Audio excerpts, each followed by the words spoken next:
What's up, everybody? This is Ahmed and Lofy, and this is the Brotherly Love Podcast, episode 31. It's been a minute. Yes, how you guys doing? A lot of stuff has changed. Beautiful people. A lot of stuff has changed. It's crazy, honestly. What changes are happening for you, my man? I graduated college. Hey, so that's what's up. Thank you.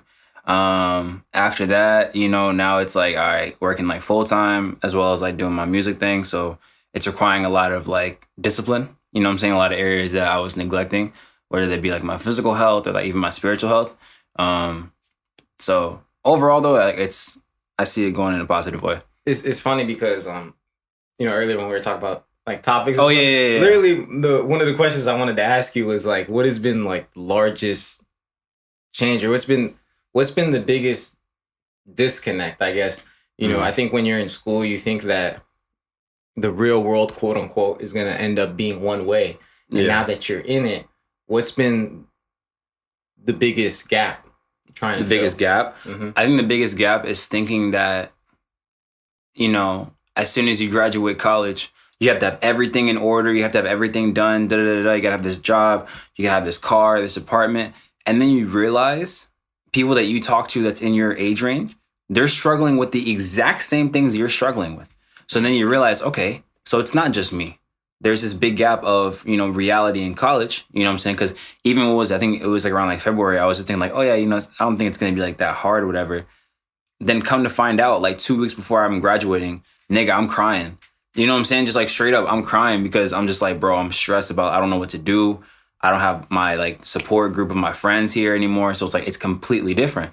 So I just kind of learned like, don't punish yourself if you don't get it right. You know what I'm saying? Like you literally have so many chances that you can have. And so it's like when you find out, oh, that's not the right way to go. All right, cool. Like, why? Like, imagine this. Why would you punish a kid who doesn't know any better? Mm. And you have to kind of, treat yourself that way. It's like, you didn't know any better. All right, cool. Then you just learn from it. Yeah, I definitely understand that perspective. I wouldn't even say is like, don't punish. Well, why would you punish a kid for not knowing better? Because none of us know better. At no age does anyone know. We all playing the game. We're pretending. It kind of goes back to that thing you were talking about earlier. I remember, now it makes sense. The perceived state versus like the actual state. Yeah. And when you're in school, you have this perceived state of what things are going to be and how it's going to lay out, because the first 22 years of your life were pre-planned.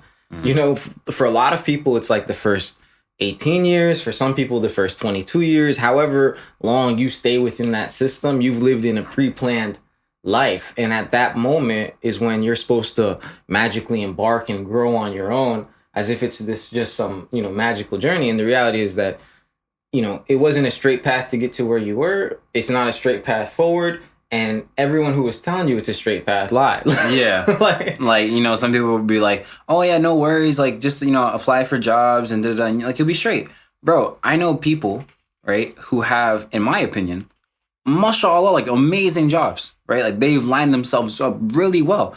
And you would think from an outside perception, like, oh, they have it figured out. They got the job that they wanted. You know what I'm saying? They're out of their parents' house. Like they're living life, right?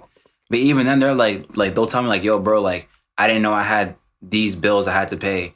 Yo, I didn't know about I didn't know how to do taxes, whatever. And like you realize, oh, like just because someone's ahead, let's say for instance, someone's ahead of you career-wise, right? They reach a crazy amount of success at your age, and you sit there like, wow, like they've done such an amazing thing. And one side of you is like, you feel great and you feel happy for them. On the other side, you feel bad for yourself. You're like, why am I not there? You know what I'm saying? You start putting yourself like... Jealousy is just love and hate at the same time. Yo, Drake, hit us up, bro. I'm trying, bro. Hop on the podcast, bro. Straight up. Like, because it's the truth. It's like people will look at you and you know what I'm saying? They're like, but I want that. I want that so bad. And it's like, okay, they might be excelling in something crazy, right? You don't know what other domains I sacrificed for you to see this one successful domain. Exactly. And the thing is, right, is that like, you'll come to find out the people that you admire for something, they probably admire you for something else as well. You know what I'm saying? Like I've talked to music artists, I've talked to like producers, I've talked to anyone who's like creative, right? And I admire them. I'm like, yo, like your work is crazy. And then they'll be like, yo, bro, I love the way you do your music, or I love the way you talk about things. And I'm like, you watch what I do? Like I'm so shocked because sometimes I'll only look at like, oh, like what they're doing, whatever it is, and never take consideration that they can reflect as well with me. Mm-hmm. Yeah, bro. some of the most respectable people give the most respect to other people. Straight up. You know what I'm saying? Straight up. Travis Scott. Right, and come on the pod. Come on the podcast. Let's just make that a whole segment. We're just throwing out a whole bunch of invites. Come on the podcast. We need a little buzzer thing that's like, yo, come on the podcast. Yo, we're gonna invest in time. We honestly, we can get the little deck thing. I found it. You found it? Yeah. I figured out like what I'm saying. I've been slowly learning. All right. I'm not the most tech savvy guy. So on our interface, I just realized we can connect speakers. I have speakers. What do you mean connect speakers? So on the back of the interface, there's like plugs that you can add on to, and one of the plugs is like speakers. You can add external speakers. I have external speakers downstairs. So when we have the buzzer, it would connect through and people can hear it. Like it would play out loud, like, yeah. Oh, okay, cool. Mm-hmm. Word. Wow. Crazy. But yeah, bro, you know, like when you give, like the people who most of the time who are going around finding things like that in and of itself is respectable. The ability to find things in other people that you respect, because that takes you outside of yourself for a second and says, you know, what is it about this person that I admire? And let me stay in the admiration, because like you said earlier, admiration and hate, you know, jealousy and love, like, and hate, like it's also intertwined, and it's a very delicate balance. So for someone to stay in that lane and come up to you and genuinely tell you something that they appreciate about you, in that you should find something to appreciate about the person. Not like, you know, just off of, oh, you complimented me, so I feel like I have to compliment you. No, but like back. Genuinely do but like, yeah, but like, yo, you having the humility to come up and you know, I mean, I'm not a celebrity, right? But I'm not a celebrity. Not in the slides, but when I hear a lot of celebrities like talk, sometimes they'll be at like, you know, functions, galas, whatever, and they'll be with other people in their social circles who are obviously, you know, successful in their fields. And what do they say? The rapper wants to be the athlete, and the athlete wants to rap. Yeah. You know, because they respect your craft in a different domain that they appreciate. Because at the end of the day, we're all people, so we all like music. We all might have had that. Think of how many people had dreams of like playing in the NBA, and they don't. Like, so even though you might be the dope ass accountant, or you might be like have a great relationship with God, and people look to you for what other domain people look to you, you looking to this person for athletics. And just like they might have wanted to have that relationship with God, or they might have wanted to, you know, do this thing or excel in this domain, the star athlete or the huge musician or real estate developer looks to you for, wow, like this person's been successfully married for 35 years, and I find something I admire in that. No, yeah, bro, that you hit the nail on the head. I immediately thought of James Harden and Lil Baby. All right, so wait, weren't they like turning up or something like that? Not even that. They're like best friends. Oh, really? Yeah. I don't know anything besides, I think he was like at a birthday party. He ended up getting like COVID violation protocol or something. Nah. I don't remember too much about it. Yeah. No, but James Harden and Lil Baby, like they're friends. They're friends. Okay. So like it'll be like James Harden will literally pull up in his car and go sit on a session with Lil Baby, and just they'll be talking whatever it is, and that's when you realize is that I think what we need to do as people is to stop limiting ourselves just based on the areas that we're not necessarily good at, right? There's going to be areas in life that you're just like, I'm kind of decent at it. I'm okay at it. And sometimes we put a lot of energy into that to just only focus on those. But it's like, there's a reason God gave you strength in some other things as well. So it's like, when you said like the friends, where it's like, I can imagine my life 5 years from now where I'm like, yo, I'm going to have friends who are dope lawyers. I'm going to have friends who are great surgeons or nurses. Like, you know what I'm saying? I'm going to have a variety of people, because I'm like, yo, you do something that I have no knowledge about. It would be a disservice to myself to not understand your world. You know what I'm saying? It's like, yo, if I need to go to the hospital real quick, I'm trying to call you. You know what I need to do. Like, hey, I have this bad injury. What do I do to it? You know what I'm saying? You know the information. Or if I go to, like, let's say, for instance, a producer, I'm like, hey, I'm trying to learn how to produce. And then he teaches me. I don't know all this stuff. You know what I'm saying? So it's like you have to like know people who know stuff. Yeah, you know what it is? I was thinking when you said it's not the domain. It's the excellence at the domain. Like, it's not the fact that it's basketball or rapping or this, or it doesn't matter what it is. It's the fact that someone's great at it. That's what people recognize. It's the greatness. And when you're great at something, you recognize the great factor in other people. And like, you know, the real recognizes real. That's literally it. It's like, it doesn't matter that you're, you know, a pastor or you're a community organizer or you're an attorney.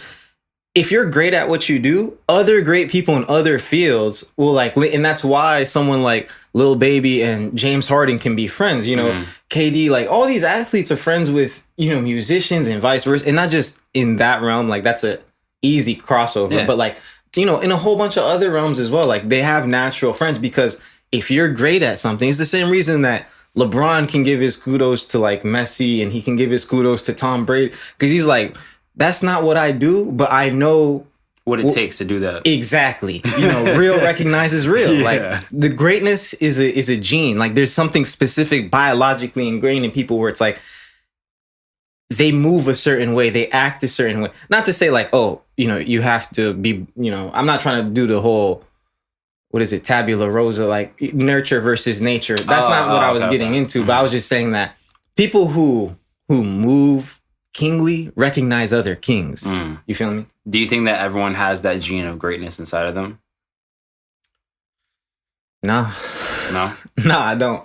You know, to be completely honest, I don't think everyone's meant to be like a boss. Oh no, not my bad. Not meant to be. Like when I say, like, do you think that everyone is born with the gene of greatness? Like everyone has that greatness.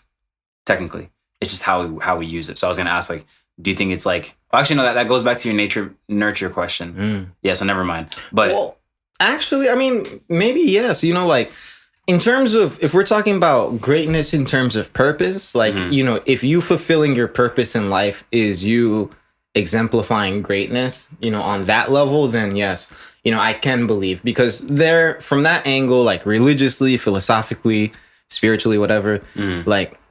I tend towards the everyone has a purpose, you know, serving others. So whatever that serving others looks like for you, I think everyone has the ability to do it. So through that, you can be quote unquote great. But if we're talking about like, you know, surface level greatness, like nigga, like LeBron's the greatest. Like people still trash him, which is mind boggling. Well, you know, cause it's lucid, man. I mean, like, I didn't watch MJ play live. You know what I'm saying? So how am I supposed to compare? I can't compare YouTube highlights to what. Yeah. That's not fair. You know what I'm saying?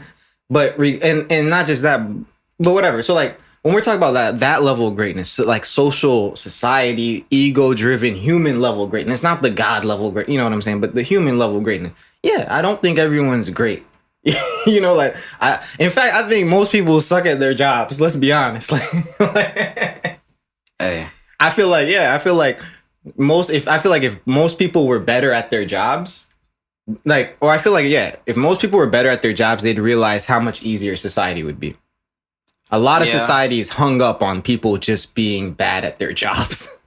Maybe, yeah. I think people sometimes are bad at their jobs because they don't find any fulfillment in that job. You know what I'm saying? Like, let's say, for instance, example, right? Like a guy, girl, they, whoever, right, decides to work at some firm.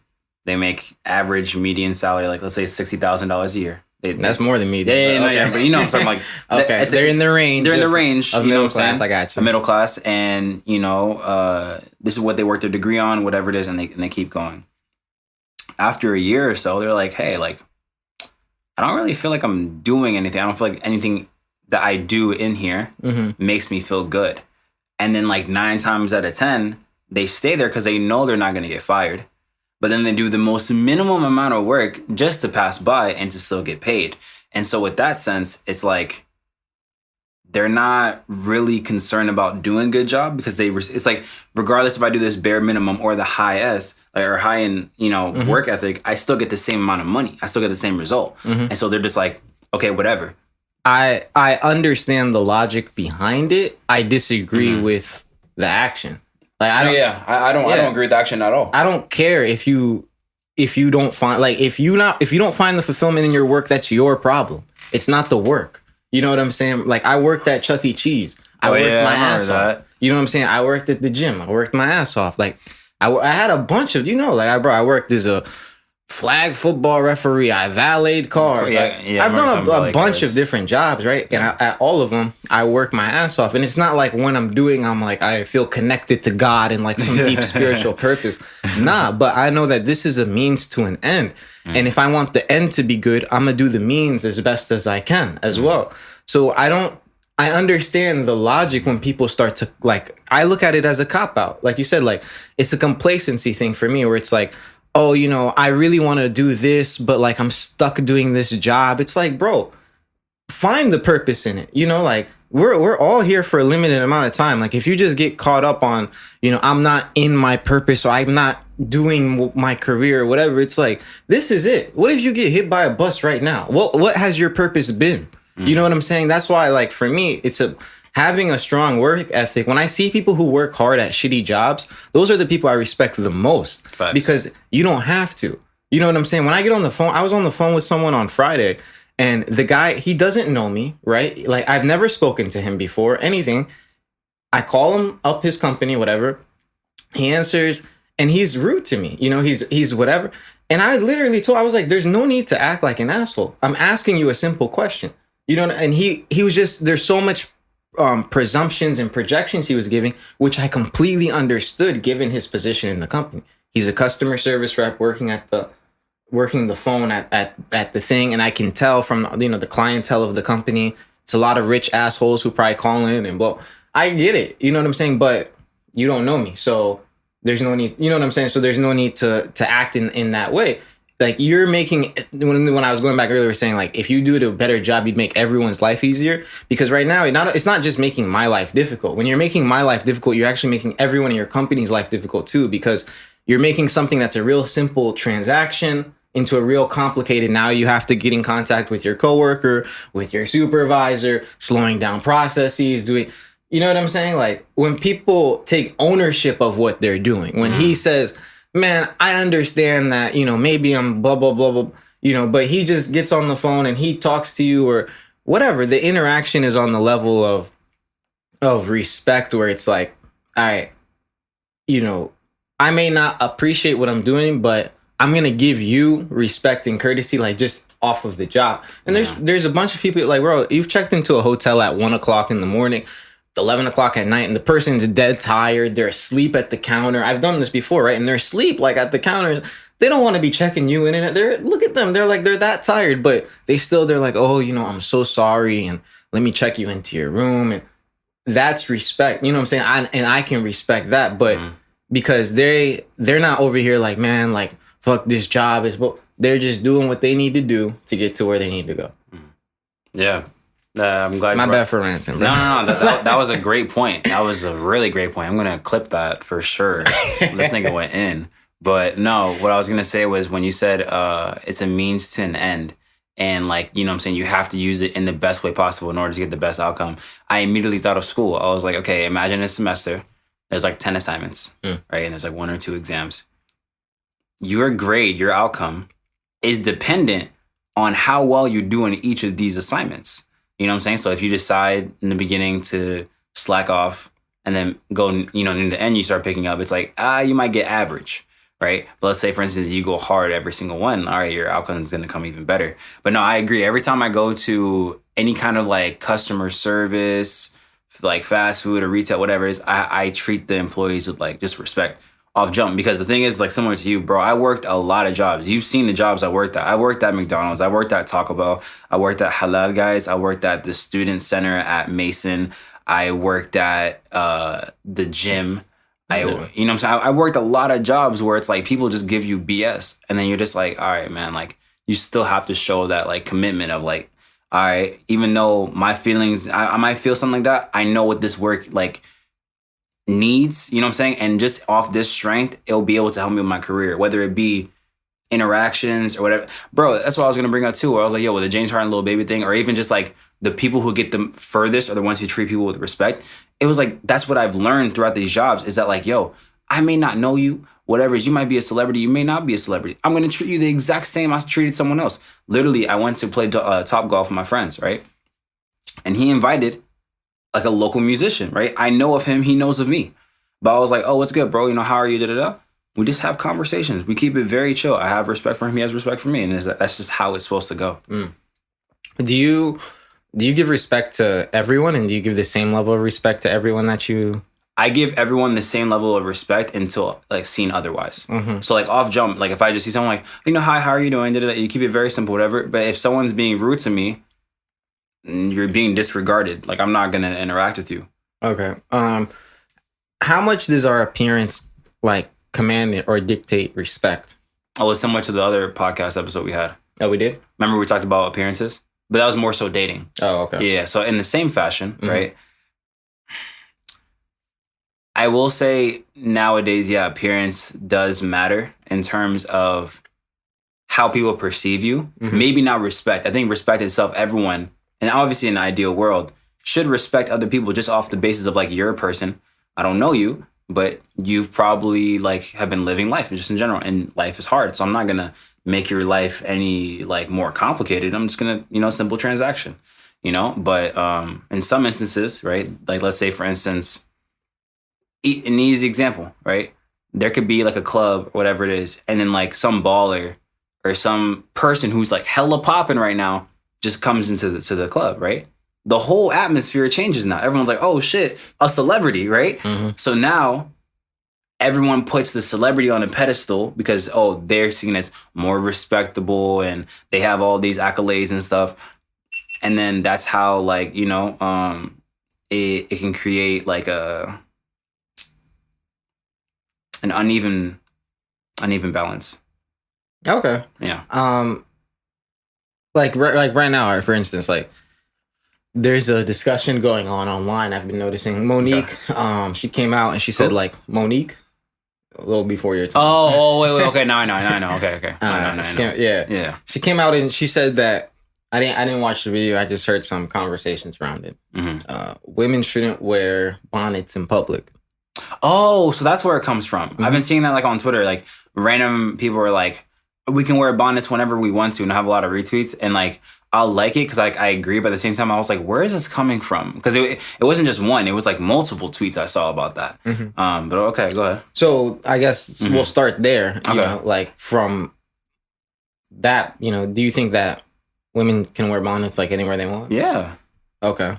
I don't think it matters. You know what I'm saying? Because it's like, now obviously people see like day to day, like when you're doing your day to day activities, you have to look better. You have to present yourself better. You have to make it seem that you're on the go, whatever it is. The thing is, you don't know what people are doing right now. You know what I'm saying? Like, let's say for instance, it's 7 a.m. and you need to go to the store. Are you really gonna dress up? Or are you gonna wear a bonnet? Shit, they could wear a bonnet, wear a do-rag. Who cares? You know what I'm saying? Or even like I remember yesterday, I wore a do-rag out in public. I was in downtown Richmond on Broad Street. And I went and got Bodella's or whatever. I was just wearing a do-rag. I didn't, because the thing, it matched my outfit. So I was like, I'm going to wear it. So I feel like anyone can just wear whatever they want, to be honest. Okay. I generally agree.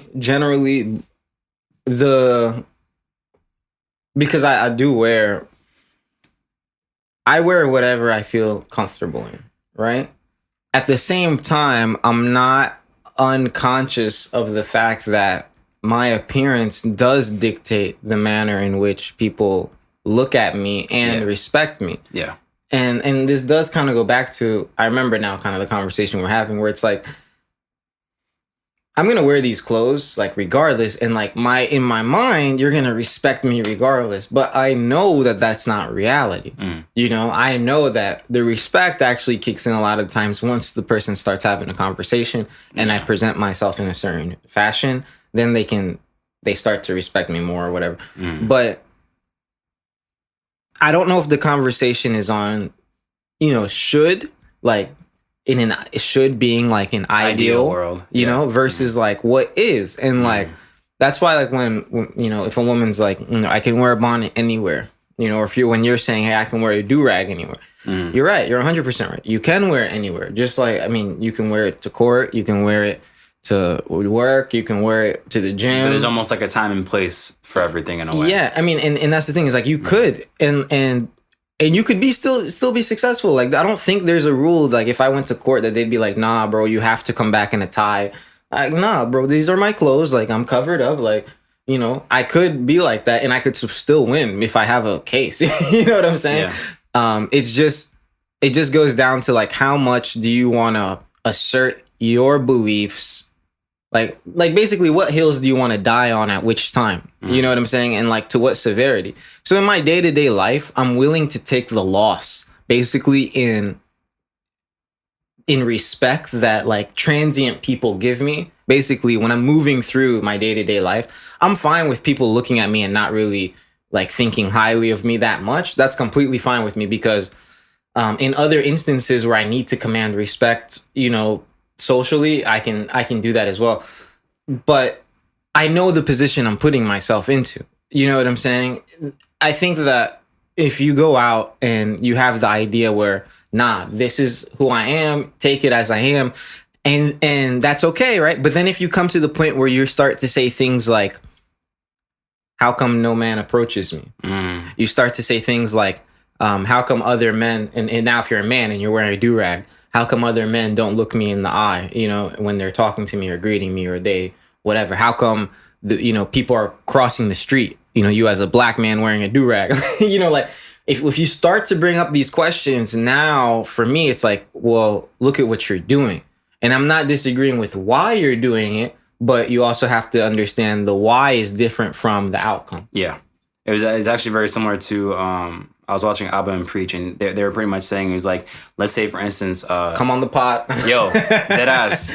That'd be great to have Abba and Preach. But no, there was an interview with someone from Avengers. I forgot what his name is. Might have been like something Hawk or Falcon or something like that.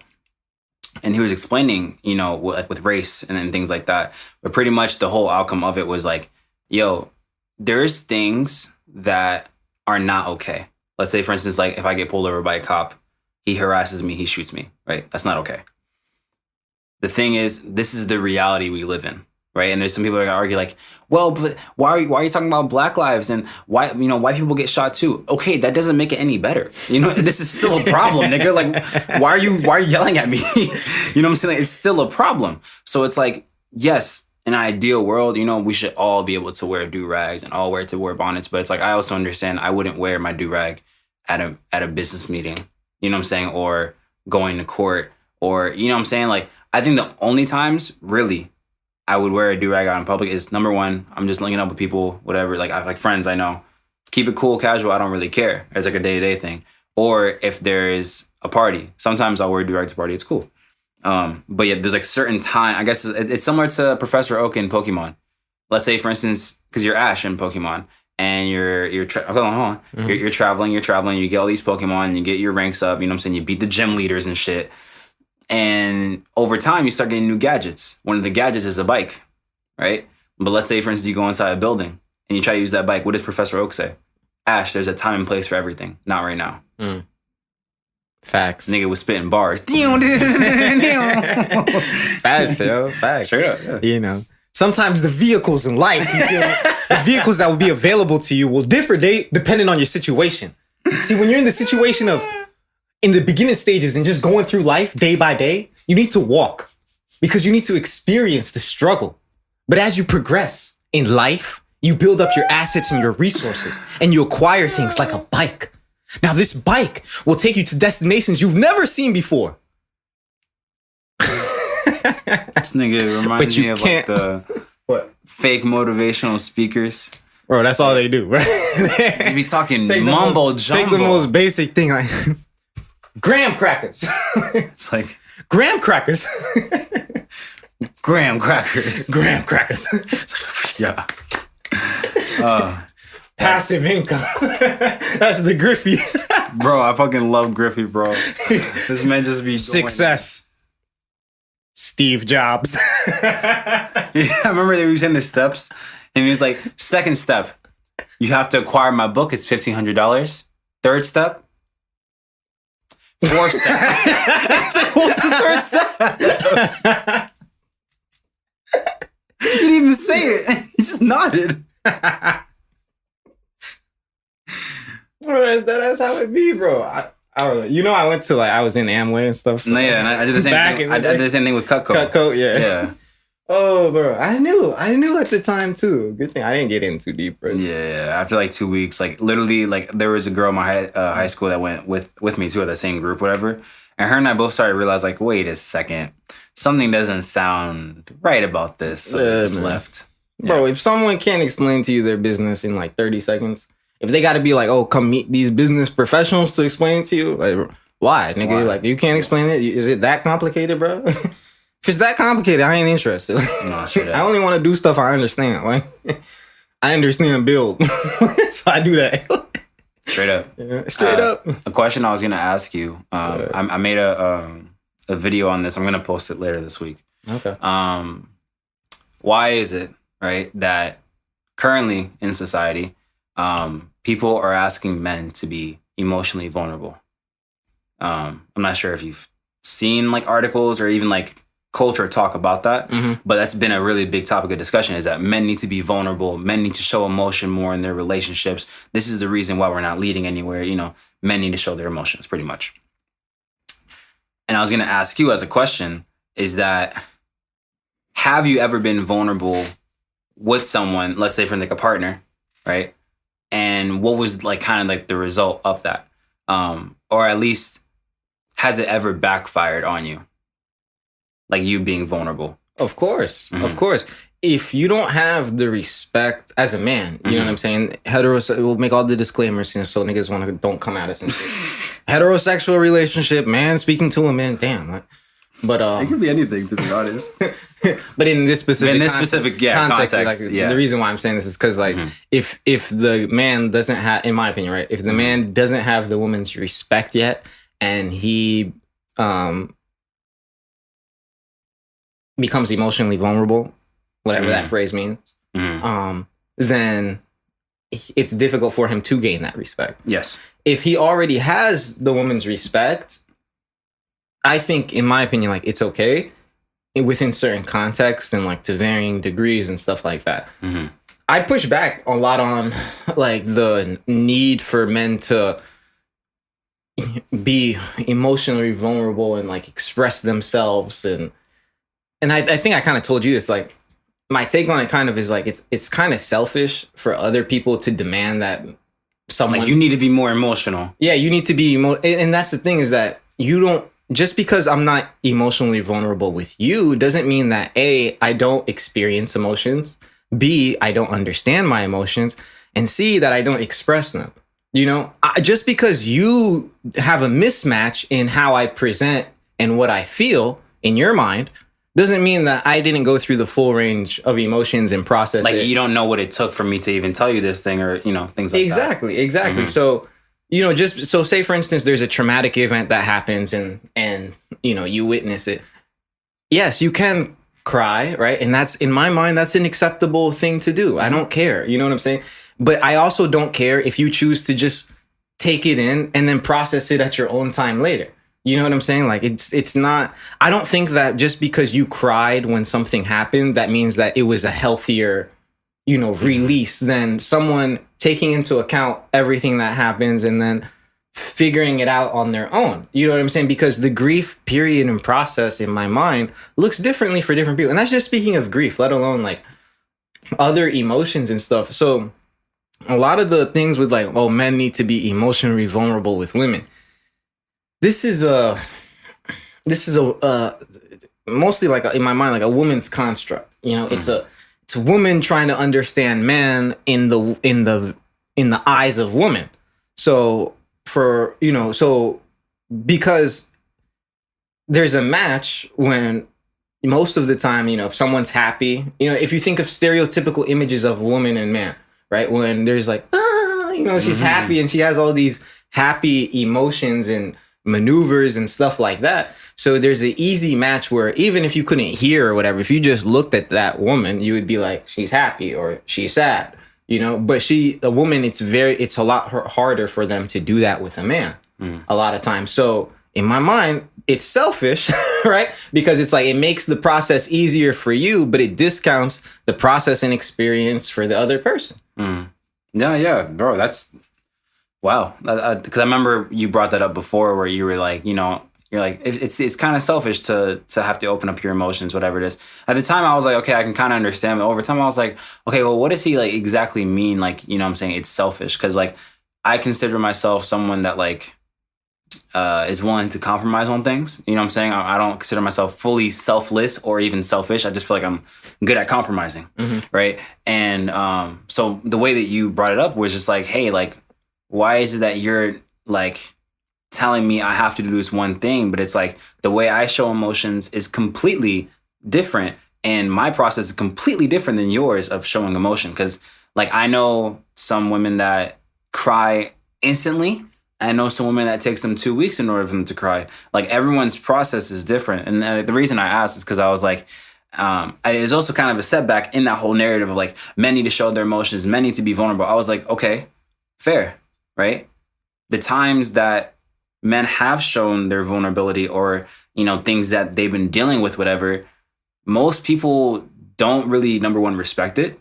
And then they're seen as less than whenever they do. Like there's been, I'm not saying this is my entire life and all these women didn't listen to me. No, like, you know, I've had a lot of fair share of women that I've been vulnerable with and they've listened to me. And I deeply appreciate those moments. What I've also been aware of is that I can't really just be fully vulnerable with someone and not have to consider like, you will probably see me as less than and then not really respect me. In terms of the man and the woman, like it can be a friendship, it can be a relationship. So it's real, it's hard, you know what I'm saying? And so like I was gonna post it and I already knew, like in my mind, I'm like, I already know this is gonna go. Did it die? I have no idea. No, okay. But in my mind, I was like, I already know this is gonna cause controversy because I feel like most people are gonna be like, but women said that, and it's like, bro, you're missing the whole point. You know what I'm saying? Like you're missing what I'm trying to say. I'm actually a fan of controversy. I am too. And I know that might be like, oh, wow. Like, wow, Luffy, you love controversy, devil's advocate. But controversy in terms of like, because controversy is really just conversation. That's what all it invites, you know? It's just opening up conversations. And I think that a lot of times we need to do that. I don't understand. Well, I do understand, you know, why people get emotional and mad in conversations. But I also think that a lot of times, to be honest, like, just talking about things is exercise. Like if you, I mean, and that's the thing is that you know me, right? So we talk often and stuff, and you can point to a lot of different things where my opinion has changed over time. Yeah. But part of that comes from us talking about it out loud. Part of that comes from us having these philosophical conversations about, yo, what do you think about this? And then, you know, you give me a perspective and then I think of a different perspective. And then we just talk about it. And then we're just, you know, and then it rumbles in our minds. And then we go experience a little bit of life. And then we have more relevant conversations. It jumps off into secondary, you know, the whole gambit. But then you end up with a really refined opinion in a really open mind. You know what's so crazy? There's 2 interviews I saw and it brought up the same point, right? It was like, it's seen as bad to say a truth that you once believed in, learn the information that, hey, this perspective was a little skewered, apologize, and then also make the efforts to learn better.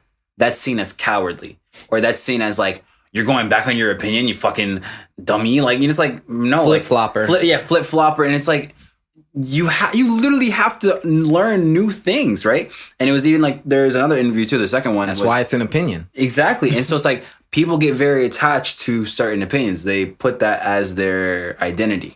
So there's like, that's why like a lot of times in America, things are very divisive, like hella divisive. You know what I'm saying? Because people latch on their opinions and then project it onwards to you. It's like, yo, people can't even have a room to ask questions anymore without being seen as like arrogant or you should educate yourself. Bro, niggas, like if I'm saying something, if I say a statement, whatever, and a certain group of people like, hey, that was offensive to me or whatever, like, and like, here's the reason why. Then I'm like, oh, snap. Thank you for letting me know. I appreciate that. I'll make sure not to do that again. What do you mean? It's not like, hey, that was offensive. Cancel him. Get out. Hashtag you need to cancel ASK. Bro, honestly, listen, I'm going to say this right now. I already know for a fact, 5 years from now, there's going to be a cancel ASK for something I said in the podcast, probably. Bro, they can't cancel me. So it doesn't matter. They can't cancel me. You can't cancel I am gone. Nah, it's not. You can't cancel someone who's just telling the truth about and just being honest. Yeah, if I'm being honest about everything and I'm like truthful about the whole experience from A to Z, fuck it. No, that's how I feel with a lot of like artists, like entertainers, whatever it is. Like sometimes they'll, let's say for instance, like Kanye, right? Kanye has said a lot of controversial things, right? To the point everyone's like, bro, you're done, leave, right? He's still around because why? He learns from something that he says, realizes it's not the right thing, and then just goes on from it. And that's how it's even like, let's say for instance, like Gambino. Like if you look at his whole like discography, even from like acting and stuff, there's things he probably said like in music, whatever, that was seen as controversy. But he's like, yeah, like you learn from that shit. Like you grow up. Like why are you trying to pinpoint something I said when I was 15? Like with Kanye, he does what you said earlier before. Was like big idea, and then it takes him like, or it takes us months for us to filter and, you know, refine down what it is that he actually meant. Like slavery was a choice, and then you refine it down. Like, okay, I understand. Okay, you understand what you mean? Yeah, it makes sense. Makes sense. Months later, like, okay. Because I remember when it first happened, bro. Twitter was oh my god. But that's why you got to give people the benefit of the doubt. Yeah, but you know, going back to something you said earlier, which was big too, is like in our society nowadays, there's like two groups of people almost. There's people, and then there's ideas being pushed by people. Okay. Right? Yeah. And like you said, like they latch onto these ideas so much that when you attack the idea, they think that you're attacking them. And that's what a lot of people who are like consider. That's why I don't call myself a Democrat. I don't call myself a Republican. And it's not just those labels, but and I'm not one of those people like, I'm a free thinker. I'm outside all boxes, you know, like free thinker. I'm not. I said I'm not. But the premise of it, like, I completely understand. Like, obviously, we have to have some labels as society to categorize things. You know, it's a difficult balance. Everything in life is this difficult ass balance. That's the short of it, guys. Life is hard as fuck. It really is. But the point being is like, if you look at yourself as Ahmed or Lofy. And it's the same thing that I do in my meditation practice. When a thought comes in my mind in my meditation practice, like I'm taught to release that thought, myself from that thought, and allow that thought to move past me, you know, because I'm separate from my thoughts. You know, I can allow my thoughts to manifest themselves. And that's what those people have done. They've let those thoughts intrude into themselves so much that they think they're them thoughts, that they don't understand. They cannot fathom, like, you know, gay marriage, or they could not fathom, you know, Palestine, you know, existing or not existing, or they could not fathom like a million different political, you know, abortion or no abort. Like, where for me, like, I used to have very strong opinions on stuff, and I have strong. It's not like I lost the strong opinions, but like my opinions have shifted a lot. I literally remember when I used to be against gay marriage. Really? Yeah, like I remember this was. Obama used to be, bro. That's the thing. No. I'm not like no. looking at you a bad thing. I'm saying like, bro, I was in middle school. Like I remember, like, I was in middle school. Okay. Yeah, I'm saying when I was in middle school, I remember Obama was running, and I remember he wasn't for gay marriage. I remember they asked him when he first asked him, and they asked Hillary, and like even before that a little bit, I was like, okay, yeah, I'm with him. Like I'm not really with gay marriage. And I remember when he switched in the Supreme Court and everything. And I switched before him, to be fair, too. But, to be fair. Yeah, Barack, you a little slow. No, but the point being is that, like, if I didn't attach myself so strongly to that thing, or the fact that, you know, people will hold that onto him and be like, oh, you're a flip-flopper. And there's truths and faults to being a flip-flopper. There's some shit that you need to stand on 10 toes down. This is who you are. This is what you believe. These are the truths about me. Everything else has to be given some sort of wiggle room. And it's difficult when you're a politician. I'll give them grace, you know, because you're elected off one set of things, and then you go into office, you learn some new information. You want to change your mind. You should be able to change to go towards what you believe is the best thing to do, you know? So I think what's really dangerous, to sum it all up, like in our society nowadays, is, you know, people need to step away from their ideas. You know, when you're in your ego, you can attach yourself to your thoughts, and then it's one of the most powerful things. But you also have to detach yourself from your thoughts, because that's also one of the most powerful things. There's two sides to everything in life. It's a delicate balance. I feel like I'm repeating myself all the time. There's two sides to every story, and I ain't a judge or sign up for jury duty. Absol. Fuck, bro. Fucking underrated. Shit, nah. Absol's nice. Yeah, Absol's definitely nice. But no, when you said like you have to stay 10 toes down about something, it's like, I remember there was like a Kendrick interview. This might have been like back, like a while back. But they were like commenting on his earlier music. They're like, hey, you know, you said this thing where it was like, a bitch is a bitch, a hoe is a hoe, a woman is a woman, right? And he was just like, I stay 10 toes down about that. Like, I said what I said. I said what I said, nigga. And you know, obviously, like compared to today, right? Obviously, this is like 2010, 11 or something like that. But like compared to today, everyone's like, oh, you said what? Excuse me? Women hearing a cunt is a cunt. Wow. Yeah, but you know, some people like to get hot about that, but also understand it's like, hey, like there might be something in Kendrick's life that he like, you know, realized, like was like, hey, this is the reason why behind it. Obviously, when you first hear it, it might not sound pretty, but it's like everyone, you have to give people the grace or at least the benefit of the doubt of like, hey, like they had this big idea for a reason. So it's obviously built on some type of truth or foundation. So instead of me attacking them because of their idea, maybe they're just genuinely like just like trying to, you know, speak about what they think is true. Now, obviously, there's other people that are like really aggressive with it. But if it's someone that just says a statement, they think it's true, like there's no reason to bash. You know what I'm saying? If he's open or she's open to willing to learn, it's like, why not like teach them, educate them? Because we're humans, bro. We fuck up. We're over here. The same thing that we're doing. We're talking super idealistically, high level philosophical conversations. But when we get out there in the real world and some nigga comes up to us and is like, bro, Drake sucks. Or, excuse me? Yeah, exactly. It's going to start and you're going to be like, bro, this person is dumb. Like, you know, in your mind, you're going to be like, yo, this person doesn't know what they're talking about. Blah, blah. Yeah, but the thing is, right, is that we're having the conversation. So it's like, I'm not looking for idealistic at all. You know what I'm saying? What I'm looking for is progression. That's true. So it's like, life isn't perfect. It's progression though. You know what I'm saying? So it's like, I remember there was habits and stuff, or even like ways I would communicate with people a year ago that I don't do now. You know what I'm saying? Because like you just continuously make an effort and notice it whenever it pops up. So there might be a time someone would be like, Drake sucks, right? And the first thing I'm like, nigga, you know, but then I'm like, wait. Okay, let's see why he thinks Drake sucks. And he's like, oh, you know, like ever since he dropped, you know, this project, his thing has always been the same. And I'm like, understand. It's like, okay, he doesn't really hate Drake. He just doesn't maybe feel or like his most recent work. Like, exactly. Okay, I can understand that thing. Exactly. How deep are we? 46 minutes. Okay. Shoot, bro. I had a thing, something. You got a topic? Yeah. Okay. It was kind of about titles. I don't know how I was thinking about this. Yeah, I remember you said you brought up titles. Yeah. Titles as in like relationship titles or just no, but ownership? that can kind of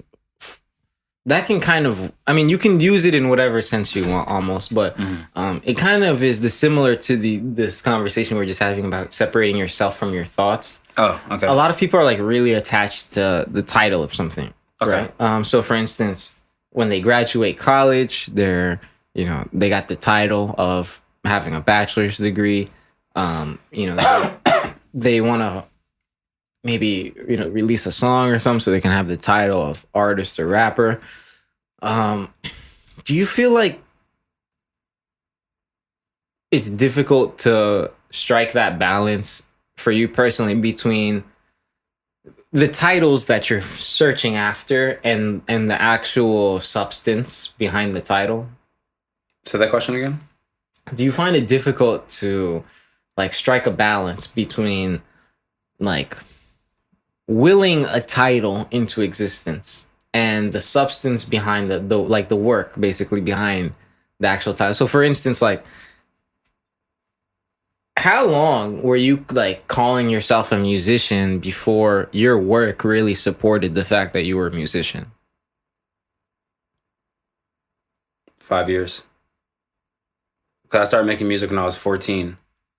And then nothing really got serious until I was like 19 or 20. Then it was like, oh, there's proof that like, okay, this person's a musician. So you was at 19. So like 19 or so is when you first kind of felt like you had some sort of social proof? Yeah. Okay. And what was it that gave you that social proof? The reason, what was it? So, wait, no. Well, there was one time at 17, and then there was another major time at 19. So 17, I dropped my first music video. Mind you, I'm an indie artist. I don't have anyone backing me up. I don't have anything. This is just me, off the strength of me. I got like 800 views just off my first music video. And so I was like, okay, this is like proof that like, hey, I actually have something here, right? And I think when I was like 19, I think I dropped another project, or like there was some kind of accolade I got. I don't know what it was to be like specific, but I remember it was like something that was like major, and I was like, okay, this is like definitive proof. Like, okay, I am a musician. I'm a music artist.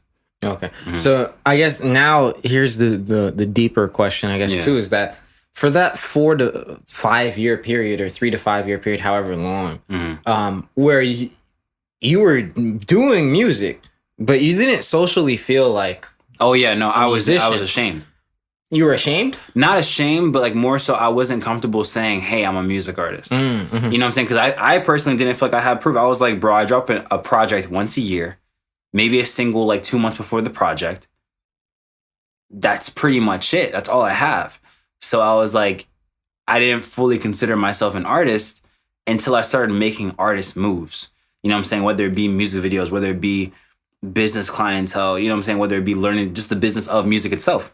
You know what I'm saying? Like once I learned that, I'm like, oh, like I'm a businessman and a music artist. Like I tell people that. I'm like, I tell my professors that.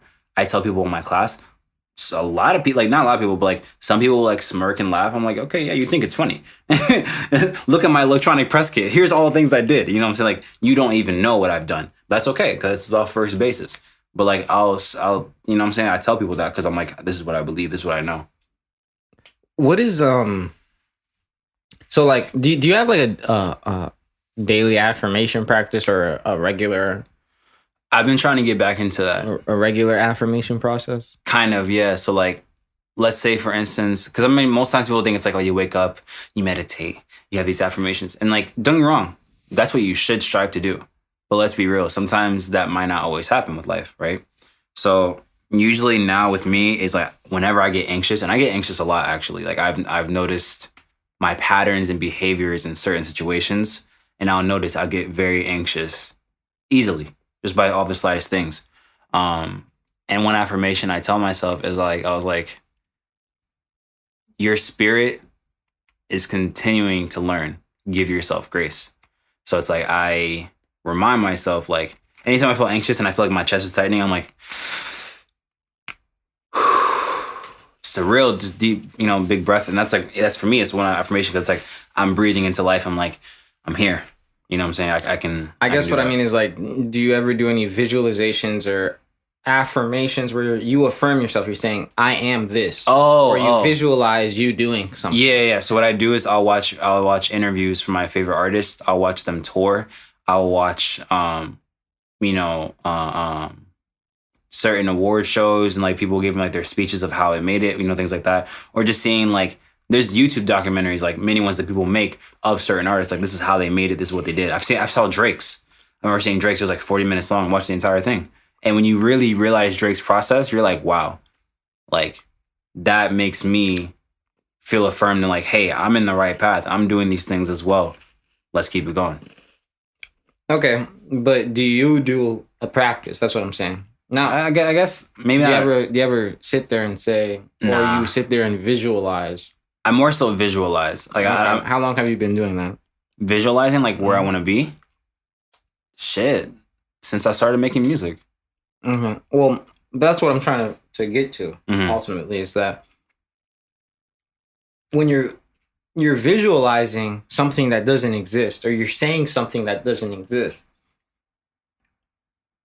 and for years, right? Yeah, because. If you started making music at how old? 14 or something? 14. Okay. And you felt like it, let's say at 17, okay? Or 19, either or. So you started visualizing when you were 14 also. Right? Yeah. So for 3 years, you're visualizing something that doesn't exist. Yeah. How do you compel yourself to keep doing it? I don't know. That's actually like a great question. I don't think I've ever been asked that. How does someone like today, like a kid who's out there today, because what they're doing, right? Say a kid wakes up today and he's like, hey, I want to start a real estate development company, or hey, I want to become a musician. They're going to wake up and not the only steps, but the first steps that they can take to do that is to say, I am a real estate developer, I am a musician, and then sit there and visualize exactly it is what they want, and then start to work the steps backwards and do these daily affirmations and visualization practices. The huge disconnect is those visualizations and affirmation practices from the social title that you've been given. And how many years you have to stick within your little bubble is the only affirmation that you have, because socially you haven't been affirmed yet. After 3 years, you got affirmed. Right? You got a little bit of affirmation. I'm sure along the way you get little bits of affirmation. Someone's like, hey, I like that. Something real small offhanded compliment. Yeah. It drives you to keep going. But then later on, once you were 19 and you're defined now by almost like, no, everyone sees you as a musician, so then you for sure have the social affirmations, and everything, like it's been actualized. The visualizations have been actual, but those first 3 years, that's where 95% of people give up. It's like, well, how did I keep going? I think what it is that like with me, I'm a big like visionary and stuff. So it's like like you said, I'll visualize stuff. Like remember I told you, like I'll hear a beat, but I already know how the song is gonna end. You may not know what I'm writing or how I'm gonna attack it, whatever. But in my mind, I'm like, I know how the song is gonna end. I know the beginning. I know the middle. This is my story. This is my art. And so that was similar to me. It was like, the way I'm treating it is that this is my art. This is my canvas. My life is my canvas. And I'm going to paint it however I want to. You may not like it right now. You may see that one dot and be like, but you have all this white. Okay, cool. That's fine. I'm concerned on this one corner right now. But watch how this one corner can make me paint a whole sea of stuff. You know what I'm saying? So like, I think when I was like 14 and I was learning to make music, is that you keep learning about things about being a music artist that are like, you probably shouldn't do that. Okay, when you rap, you should start doing stuff like this. And you start getting critiques from people. Now, obviously in the beginning, I'll be like, nah, man, like, y'all don't understand me, man. Like, I'm a rapper, bro. You know what I'm saying? Like, and I'll be so egotistical, but it's like, bro, they're the reason why you got better. Like, if people didn't tell you were trash, you would have never gotten better. So, yeah. Constructive criticism. No, yeah. And I think like you just have to like really like how, like what you're doing. You know what I'm saying? You have to like it because you like doing it, not because you like the title of it.